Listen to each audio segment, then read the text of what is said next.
देख रहे होंगे समाजवादी पार्टी के अध्यक्ष के पिछले 2 महीनों के ट्वीट पर आप देखिए। अखिलेश का बचाव करते हो ना, जिसके बाप ने मुल्ला मुलायम ने कार सेवकों को, राम भक्तों को गोलियों से भून दिया। उचित षड्यंत्र है, दुखद है, हृदय विदारक है और अकल्पनीय है, पर इसके पीछे बहुत बड़ी साजिशें हैं। हम यदि कोई मक्कारी न करें और ठीक ठीक सनातन धर्मी होने के नाते कृतज्ञता और सदाचार पूर्वक देखें तो महाकुंभ की जैसी व्यवस्था अभी हमारे सामने है, यह कल्पनातीत है, अपूर्व है, पहले कभी नहीं हुई थी। बहुत से लोग बयान दे रहे हैं कि हम कुंभ मेला बिगाड़ देंगे या कुंभ मेले में ऐसा कर देंगे। हो सकता है कोई साजिश किया हो।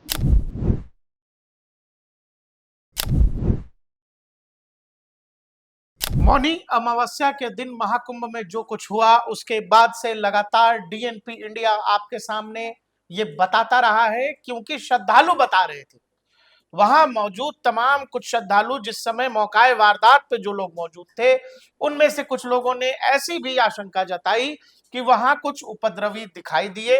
किसी ने कहा लाल झंडा, किसी ने कहा लाल टोपी, किसी ने कहा भगवा झंडा, इस तरह के लोग वहां दिखे थे।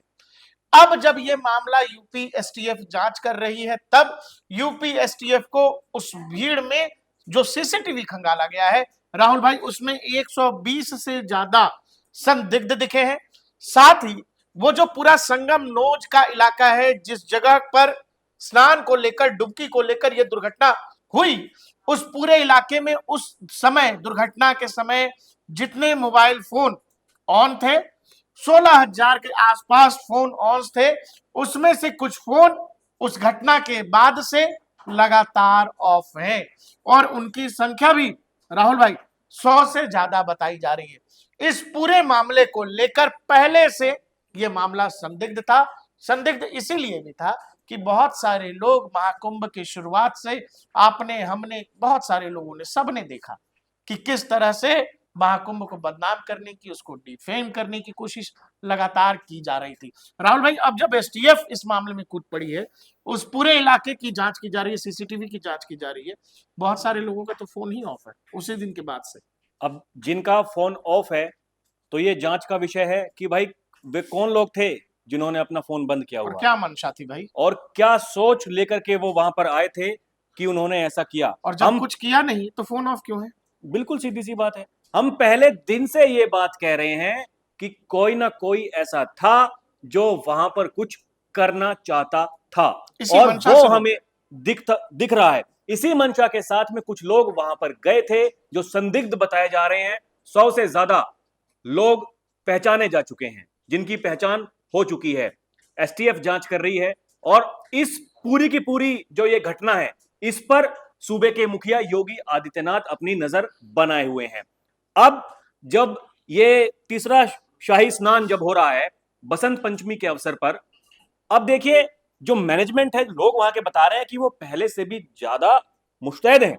ऐसी बात नहीं है कि पहले नहीं थे, पहले भी थे, अब भी हैं, लेकिन वो जो घटना थी उस दिन, जो घटना हुई है, वो बार बार ऐसी रिपोर्ट सामने आ रही थी कि लगभग 1:30 बजे का जो समय था, जो लोग वहां पर बैठे थे, जो इंतजार कर रहे थे, और जो भीड़ पीछे से आई थी, वो भीड़ किसकी थी, उस भीड़ में कौन लोग थे, ये अपने आप में ही जांच का विषय पहले दिन से ही था। अब जब जांच चल रही है, ये सबकी सब देखना आप, ये पता चल जाएगा। और जो लोग राजनीतिक बात कर रहे हैं इस बात के ऊपर, अब वो भी कटघरे में खड़े होंगे। आप एक पूरा इकोसिस्टम जैसे काम करता है कि पहले कोई और कुछ कर लेता है, उसके बाद उसी बात पर लोग संवेदना और शोक जताते हैं, और उसके बाद फिर असल एजेंडे पर आ जाते हैं कि नहीं नहीं, योगी आदित्यनाथ को इस्तीफा दे देना चाहिए, बीजेपी की सरकार चली जानी चाहिए। महाकुंभ को लेकर एक वर्ग ऐसा राजनीतिक तौर पर भी था और हमारे आपके आंखों के सामने समाज में भी दिखा, जो इसका विरोध पहले दिन से कर रहा है। पहले दिन से इनकी मनोकामना ऐसी लगी, इनका हाव भाव, इनकी भाषा ऐसी लगी कि शायद इनके मन में ऐसी बात है कि कुछ अनहोनी हो जाए।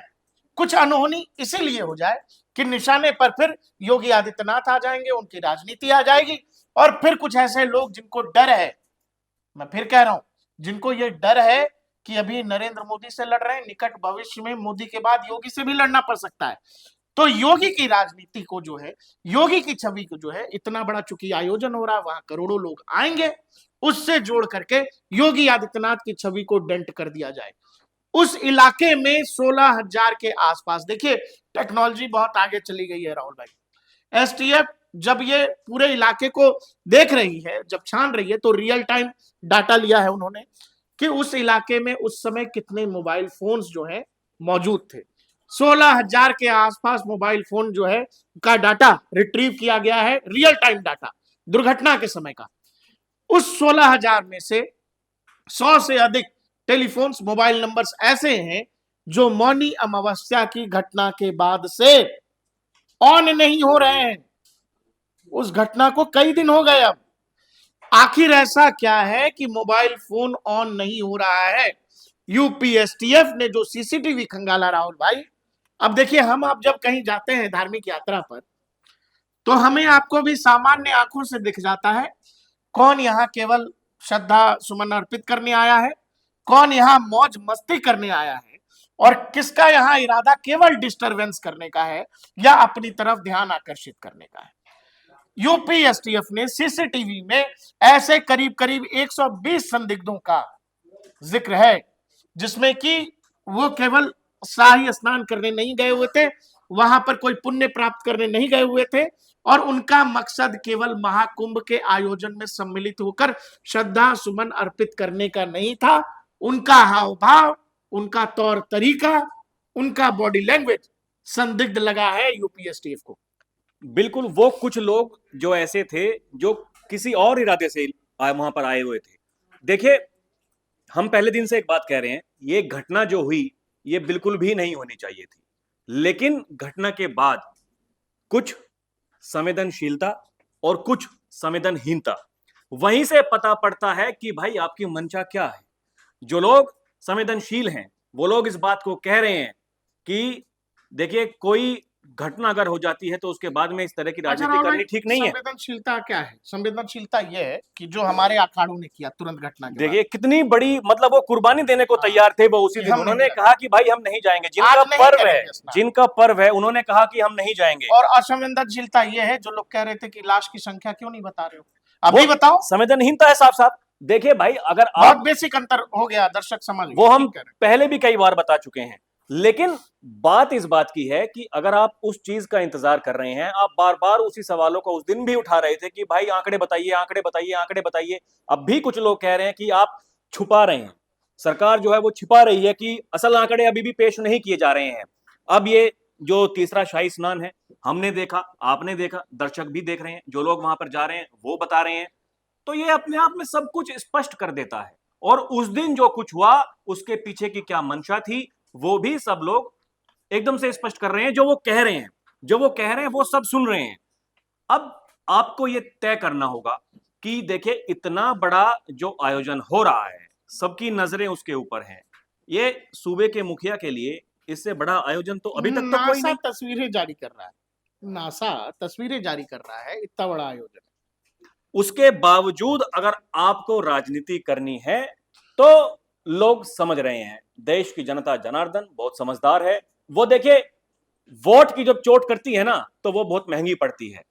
राजनेताओं को ये समझना होगा कि वोट की चोट उन पर ना हो सके। राहुल भाई, उत्तर प्रदेश की पुलिस है, उत्तर प्रदेश की वो एसटीएफ है जो एसटीएफ बनाई गई थी श्री प्रकाश शुक्ला के लिए। वो एसटीएफ ये केस देख रही है और बकायदा रियल टाइम डाटा से लेकर सब कुछ एआई के जरिए फेशियल रिकॉग्निशन हो रहा है, रियल टाइम जो लोग वहां मौजूद थे। और उसमें 120 लोग ऐसे हैं जो संदिग्ध हैं और जिनको एसटीएफ ये मान के चल रहा है कि इनसे पूछताछ होनी चाहिए, और संभव है कि यही भाई साहब लोग अपना फोन भी बंद किए बैठे हैं।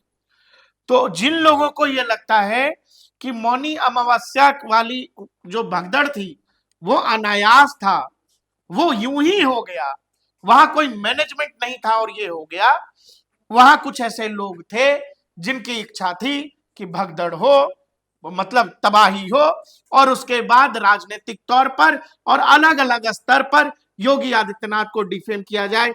एसटीएफ अब इस मामले में क्या क्या कर सकती है राहुल भाई?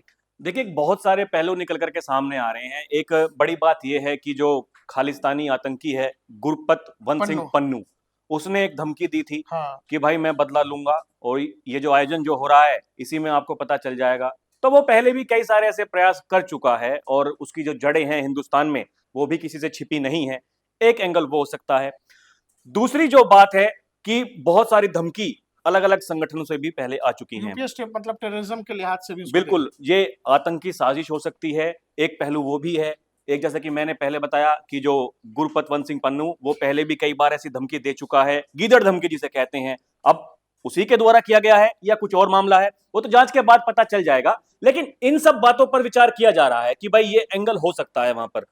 अब उन्हें भी थोड़ा समझना होगा, उस दिन जब ये घटना हुई उस घटना के तुरंत बाद जिस तरीके से प्रशासन ने वहां पर काम किया, और ये हम नहीं कह रहे हैं, वहां पर जो मौजूद संत थे, जो अखाड़े थे, उन्होंने ये बात कही है कि जो प्रशासन ने काम किया इतनी जल्दी एक्शन में आकर के सब कुछ उन्होंने दुरुस्त किया और वहां पर लोगों ने 8 से 10 करोड़ श्रद्धालुओं ने उस दिन आस्था की डुबकी लगाई। जो संत अखाड़े थे उन्होंने वहां पर जाकर के डुबकी लगाई। अब आलोचना करने वाले इस बात की भी आलोचना कर रहे हैं कि वहां पर श्रद्धालुओं के ऊपर पुष्प वर्षा की गई। तो इस बात से आप अंदाजा लगा सकते हैं उनकी मानसिकता का, उनकी सोच का, कि उनकी सोच किस हद तक जा सकती है। पुष्प वर्षा क्यों की गई हो? पुष्प वर्षा इसीलिए की गई होगी, या शवों की जो संख्या लोग कह रहे थे क्यों नहीं बता रहे, बस इसीलिए कर रहे होंगे क्योंकि वहां करोड़ों लोग आ गए थे। वो आए थे मौनी अमावस्या में शाही स्नान करने के लिए। अगर उनमें पैनिक फैल जाता, उनमें डर का प्रवाह हो जाता, तो फिर उस शहर की क्या स्थिति होती। कोई प्रशासन, कोई भी देश इतनी बड़ी भीड़ को फिर नहीं संभाल सकता। अगर भीड़ पागल हो जाएगी, भीड़ डर जाएगी, तो प्रशासन का काम भीड़ को के मानसिक स्थिति को तनावपूर्ण कहते हैं, तनाव मुक्त करना है या और तनाव दे देना है। ऑलरेडी वहां पर घटना हो चुकी है, तो प्रशासन ने सिचुएशन को जितना नॉर्मल करने की कोशिश की वो प्रयास किया गया, और उसी का एक हिस्सा ये था कि जो भी चीजें रोज हो रही हैं वहां महाकुंभ में उनको न रोका जाए, जो जैसे व्यवस्था चल रही है वो चलने दिया जाए। 8 से 10 करोड़ श्रद्धालु अगर उस दिन वहां पर हैं, और बताया जा रहा है कि 3.5 करोड़ श्रद्धालु तो संगम नौस पर उस समय। अब देखिए जो लोग वहां पर उंगली उठा रहे थे उस घटना पर, बात जायज भी है। देखिए हम पहले कह रहे हैं कि जो हुआ वो नहीं होना चाहिए था, लेकिन एक संवेदनहीनता और एक संवेदनशीलता, अगर ऐसा कुछ हुआ है तो उसमें आपको जरूरत है धैर्य की। वो धैर्य वहां प्रशासन ने बना करके रखा, सूबे के मुखिया योगी आदित्यनाथ ने बना करके रखा। हालांकि देखिए जब वो मीडिया के सामने आए तो वो बोल नहीं पा रहे थे, वो इतने दुखी थे, और यही वो कारण है कि वहां पर 8 से 10 करोड़ श्रद्धालुओं ने उस दिन जाकर के आस्था की डुबकी लगाई। अब भी। और अब भी लोग जा रहे हैं। तो वही प्रशासन पहले था, वही प्रशासन अब है। उसके बाद भी हमने देखा जगदीप धनखड़ वहां पर गए, उन्होंने जाकर के आस्था की डुबकी लगाई। तो ये अपने आप में काफी कुछ बयां कर देता है। और अगर आप फिर भी किसी की नीयत पर सवाल उठा रहे हैं और अभी भी उठा रहे हैं तो ये ठीक नहीं है। मौनी अमावस्या वाले दिन जो कुछ हुआ उसके बाद कोशिश तो यही थी कि किसी भी तरह से अब महाकुंभ को बिल्कुल एकदम डिग्रेड कर दिया जाए और बता दिया जाए कि यहाँ तो सब कुछ खत्म है, कोई व्यवस्था नहीं है, कोई जाने की जरूरत नहीं है, वहां जाना मतलब जान से खेलने जैसी स्थिति है। लेकिन आज भी करोड़ों लोग वहां पर मौनी अमावस्या, माफ करिएगा, आज बसंत पंचमी के दिन करोड़ों लोगों ने वहां पर डुबकी लगाई है। इसके अलावा बकौल मुख्यमंत्री वहां पर, मतलब आज के दिन से पहले तक, मतलब एक दिन पहले की मैं बात कर रहा हूं, मुख्यमंत्री अयोध्या में बता चुके 34 करोड़ से ज्यादा लोग वहां जा चुके और डुबकी लगा चुके। तो जिन लोगों ने जो कुछ भी किया महाकुंभ को लेकर वो दर्शकों आपके सामने है। लेकिन कहानी यह है कि यूपी एसटीएफ की एंट्री हो गई है, 100 से ज्यादा संदिग्धों की पहचान हो गई है। एसटीएफ यह कह रही है कि 120 से ज्यादा संदिग्ध बाकायदा फेशियल रिकॉग्निशन एआई का इस्तेमाल करके उनको पहचानने की कोशिश की जा रही है, पहचान लिया गया है इवन। और 16,000 से ज्यादा फोन्स जो उस समय वहां मौजूद थे, उनमें से 100 से ज्यादा टेलीफोन बंद है। ये कौन लोग हैं जो अपना फोन ही नहीं ऑन कर रहे उस घटना के बाद से?